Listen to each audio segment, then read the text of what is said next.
Et bonjour Guy Carlier. Bonjour Maxime, bonjour à tous. Comme tous les matins en cette période de fête, on vous retrouve avant le journal de 8h. Ça n'a échappé à personne. Nous sommes le 31 décembre. Comme chaque année, nous aurons donc le droit au traditionnel vœu du président de la République.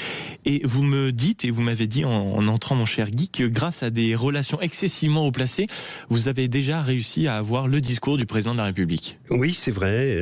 J'ai eu accès à l'enregistrement des vœux présidentiels. Et d'ailleurs, les voici en exclusivité mondiale.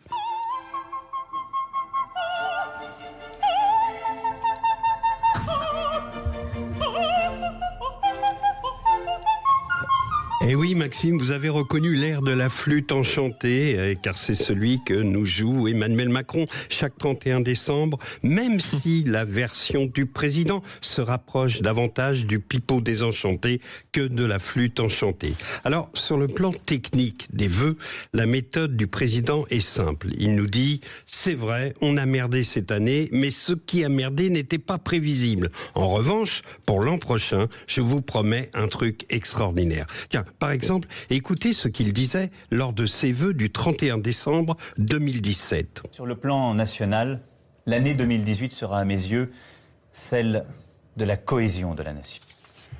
L'année 2018 sera celle de la cohésion de la nation.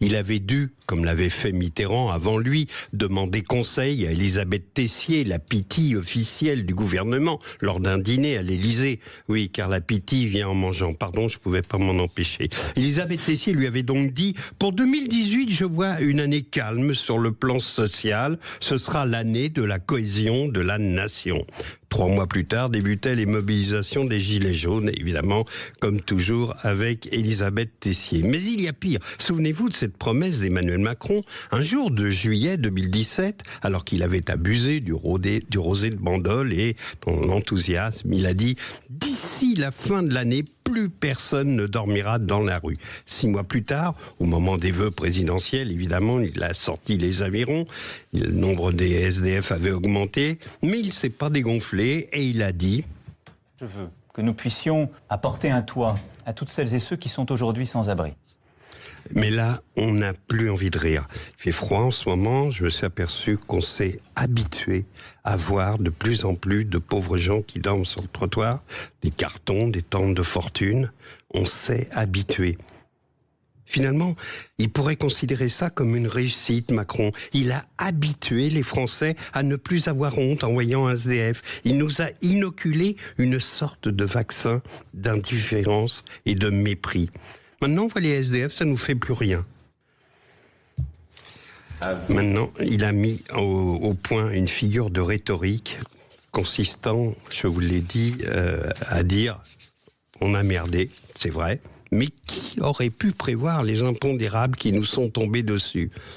Et il enchaîne, qui aurait pu prédire la crise climatique aux effets spectaculaires? C'est vrai, qui aurait pu prédire la crise?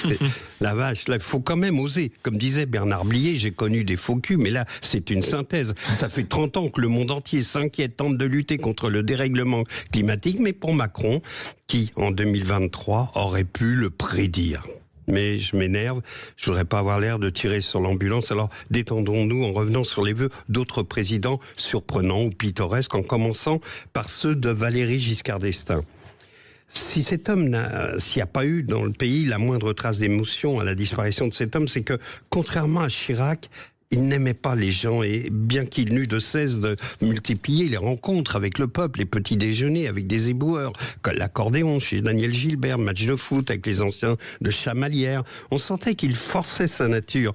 On avait le sentiment d'être ses gueux. Et le comble du ridicule fut atteint lors de ses vœux télévisés auxquels il associa Anémone, son épouse, qui d'une voix blanche, le regard fixe, humilié de devoir s'adresser à la populace, nous souhaita une bonne année avec une moue de dégoût. À la fin, j'ai cru qu'elle allait demander un mouchoir pour s'essuyer la bouche qui s'était adressée à la plèbe. Écoutez. À vous tous, je souhaite, au nom de la France, une bonne et heureuse année 1976. Et je crois qu'Anémone veut aussi vous exprimer ses vœux. À tous et à toutes, j'exprime mes vœux très chaleureux. Que cette année nouvelle vous apporte le bonheur, la santé et le succès pour vous et pour ceux que vous aimez. Ouais, c'est ça, chaleureux chez elle. Elle n'était pas vraiment glamour, maman, mais comme on dit chez Sautet, elle avait ses raisons. Les vœux les plus présidentiels, les plus émouvants, furent les derniers du mandat de François Mitterrand. La mort avait déjà commencé à enlever la déco de son visage et on avait compris qu'il ne disait pas seulement adieu à la fonction présidentielle, mais aussi à la vie. Et il eut cette phrase incroyable chez cet homme qui ne montrait jamais ses émotions. Je crois aux forces de l'esprit et je ne vous quitterai pas. Il n'a pas expliqué ce qu'étaient les forces de l'esprit. Comme c'était Mitterrand, on s'est dit, oh la vache, les forces de l'esprit, c'est peut-être une vie après la vie.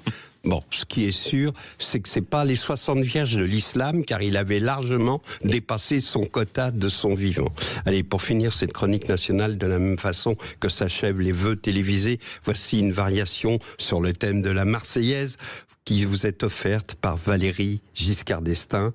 Bonne chance. De gloire est arrivé contre nous de la tyrannie, l'étendard sanglant est levé, l'étendard sanglant est levé. Entendez-vous? Ça, c'est sûr que c'est original. Merci beaucoup, Guy Carlier, pour finir en beauté. Et en effet, et à demain, naturellement, les vœux du président de la République, ce sera ce soir, 20h. Mais pour le moment, il est 8h.